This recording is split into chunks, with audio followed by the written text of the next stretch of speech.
اعوذ باللہ من الشیطان الرجیم، بسم اللہ الرحمن الرحیم۔ معزز خواتین و حضرات، آج گوشہ کمال کی چوتھی نشست میں ہماری آپ سے ملاقات ہو رہی ہے۔ آج کا موضوع بھی اداریہ نویسی ہی رہے گا، اس لیے کہ ابھی اس پر ایک دو باتیں اور ضروری کہنے کی بھی ہیں۔ اس کے بعد انشاءاللہ ہم دیگر معاشی اور سیاسی موضوعات پر آئیں گے اور آپس میں تبادلہ خیال کریں گے۔ اداریہ نویسی کے سلسلے میں بنیادی بات یہ کہنے کی ہے کہ اداریہ کسی بھی ادارے کی پالیسی اور اس کے نظریات کی عکاسی کرتا ہے۔ مالکان جس مقصد کے لیے اخبار نکالتے ہیں وہ اس مقصد کے تحت ملازمین کی خدمات حاصل کرتے ہیں۔ ان میں رپورٹرز ہوتے ہیں، فوٹوگرافرز ہوتے ہیں، سب ایڈیٹرز ہوتے ہیں اور مختلف شعبوں کے لوگ ہوتے ہیں۔ اداریہ نویس کے لیے جس شخص کی ضرورت ہوتی ہے اس کا بنیادی طور پر مطالعہ بہت وسیع ہونا چاہیے۔ تعلیمی اسناد اور قابلیت تو اپنی جگہ، لیکن جب تک وسیع مطالعے کا حامل نہ ہو کوئی شخص اچھا اداریہ نہیں لکھ سکتا۔ یہ اداریہ چونکہ اخبار کی روح ہوتا ہے، اس کے لیے بعض لوگ یہ کرتے ہیں کہ اخبارات کی ساری خبریں پڑھنے کی بجائے اداریے میں ان کا جو خلاصہ ہوتا ہے اور اس کے بعد اس پر جو تجزیہ پیش کیا جاتا ہے، تو میں نے خود کئی لوگوں کو سنا ہے کہ وہ کہتے ہیں کہ بھئی ہم تو اداریہ پڑھ لیتے ہیں تو ہمیں خبریں بھی مل جاتی ہیں اور رہنمائی بھی مل جاتی ہے۔ تو جہاں تک معلومات کا تعلق ہے وہ تو اور ذرائع سے بھی مل جاتی ہیں، لیکن رائے عامہ کو بیدار کرنے کے لیے جو معلومات ہوتی ہیں وہ اخبار کے اداریے کے ذریعے لوگوں تک پہنچتی ہیں۔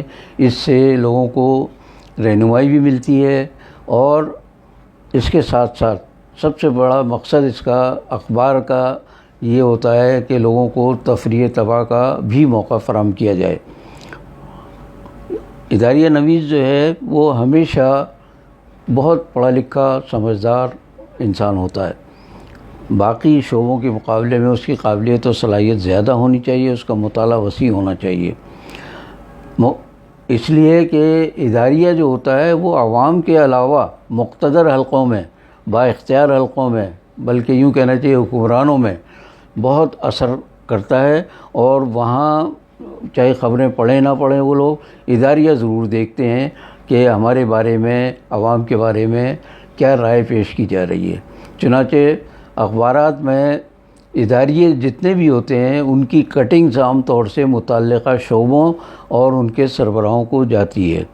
تو مقتدر حلقوں تک آواز پہنچانے کے لیے ایک زمانے میں تو اخبار بہت اہمیت کا حامل ہوتا تھا۔ مجھے یاد ہے کہ میں میٹرک پاس کر کے کراچی آیا تو 1959 کی بات ہے، جسے 59 آپ لوگ کہتے ہیں، بہت سے بچے اب انگریزی کے سوا اردو کے ان سے بھی نہیں جانتے۔ تو 59 کی بات ہے کہ میں نے ڈاک خانے والوں کے خلاف ایک مراسلہ لکھا، جنگ میں چھپا وہ۔ آپ یقین کریں کہ کراچی میں آئی چندری گڑھ روڈ پر جو پوسٹ آفس کا ہیڈ کوارٹر تھا، وہاں سے 2 افراد آئے اس مراسلے پر اور آ کر میرے گھر کے قریب ڈاک خانہ تھا، وہاں پہنچے، مجھے گھر سے بلایا اور کہا کہ آپ نے لکھا؟ میں نے کہا میں نے لکھا ہے۔ تو کہنے لگے آپ کو شکایت ہے ان سے؟ میں نے کہا جی ڈاک وقت پہ نہیں ملتی، شکایت تو ہے، لازمی بات ہے۔ تو کہنے لگے بھائی بات یہ ہے کہ آپ کے اس مراسلے کی وجہ سے اس بیچارے پوسٹ مین کی یا ڈاکیے کی نوکری چلی جائے گی، آپ مہربانی کریں میں اس کی نوکری بچانے کے لیے چند جملے لکھ دیں کہ اب مجھے کوئی شکایت نہیں ہے۔ میں نے وہ چند جملے لکھ کر دیے، اس کے بعد وہ چلے گئے، اس کی نوکری بھی بحال ہوئی۔ مجھے ایک بہت بڑا فائدہ یہ ہوا کہ میں اپنے دوستوں کو سب سے میں نے کہہ دیا، میں نے کہا بھائی معین کمالی کورنگی کراچی لکھیں، ڈاک میرے پاس پہنچ جائے گی، نہ گھر کا پتہ نہ محلے کا کوئی نام و نشان، بس میرا نام ہوتا تھا، کورنگی کراچی ہوتا تھا، میرے پاس خط پہنچ جاتا تھا۔ تو میں بتانا یہ چاہ رہا ہوں کہ اس زمانے میں مراسلات کی اتنی اہمیت ہوتی تھی، اور اس کے بعد اداریے کے تو آپ اندازہ کر لیجئے کہ اداریہ کیا اثر رکھتا ہوگا۔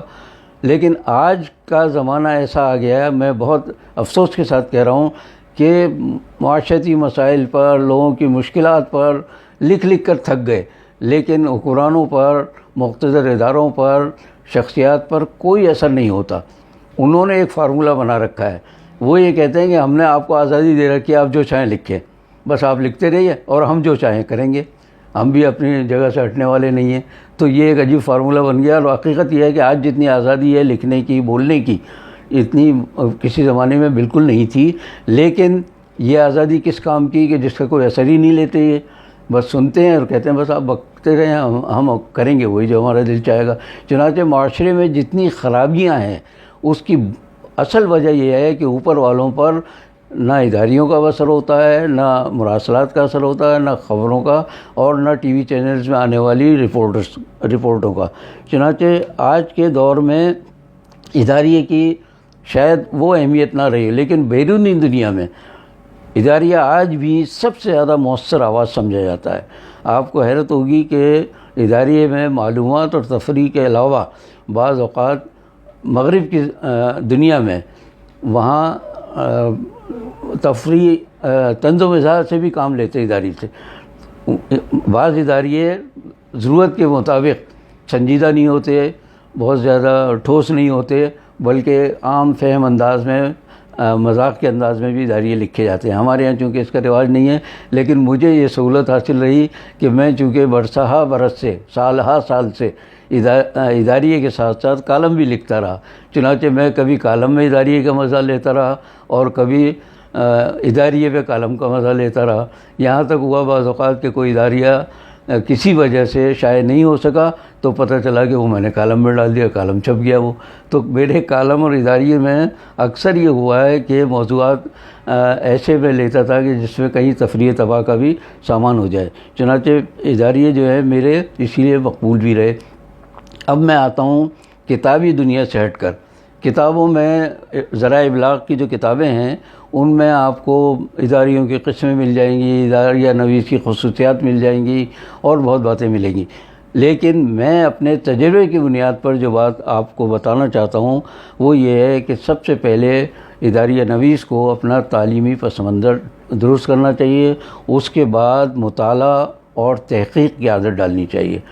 جب تک مطالعہ وسیع نہ ہو اور تحقیق کے لیے غیر جانبداری نہ ہو، اداریہ اچھا نہیں لکھا جا سکتا۔ اور اس کے بعد آگے چل کر اظہار کا سلیقہ ہونا چاہیے۔ بدتمیزی، بیہودگی یا لچرپن اداریے میں جگہ نہیں پا سکتا۔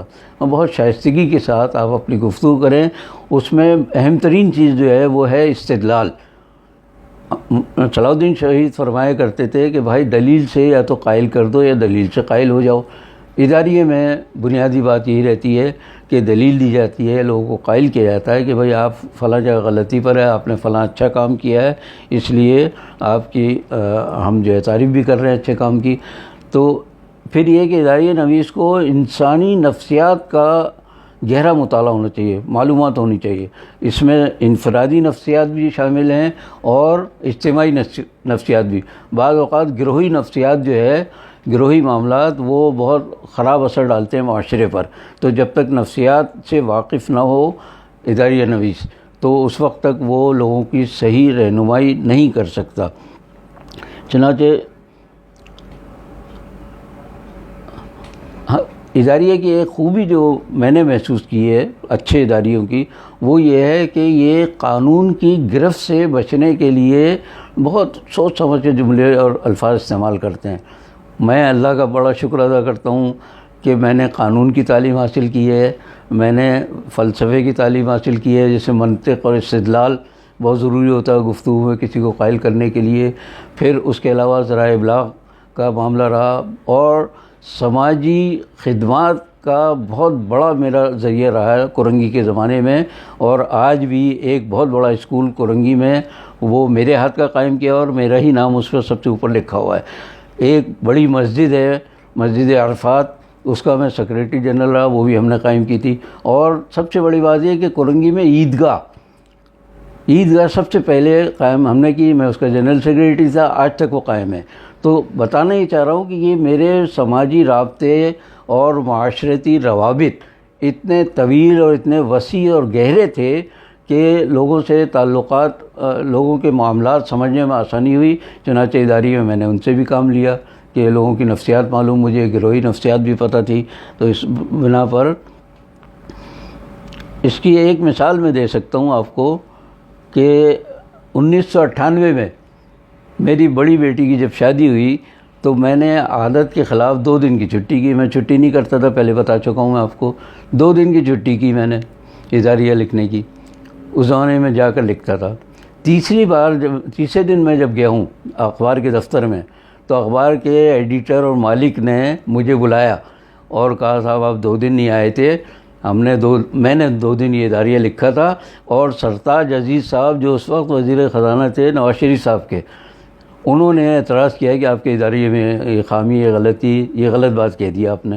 تو بتانا یہ چاہ رہا ہوں کہ کسی ذات کو، کسی گروہ کو اور حکومتوں کو قانون کی گرفت میں لینے کا موقع نہ ملے، وہ اداریہ کامیاب ہوتا ہے. ورنہ تو بات پہ آپ کو اخبار والوں کو گھسیٹتے رہیں گے لوگ، آپ کے خلاف ہرجانے کے دعوے کرتے رہیں گے. اللہ کا شکر ہے کہ 24 سال کے عرصے میں ایک بار بھی میرے اخبار کو میری وجہ سے نہ ہرجانے کا، نہ کوئی قانونی نوٹس ملا، کسی قسم کی کوئی دشواری ان کو پیش نہیں آئی. اس لیے میں یہ کہہ سکتا ہوں کہ اداریے کے سلسلے میں میرے تجربات انشاءاللہ تھوڑے سے اور بتا دوں گا کبھی. آج کے لیے اتنا ہی کافی. باقی بشرط حیات باقی.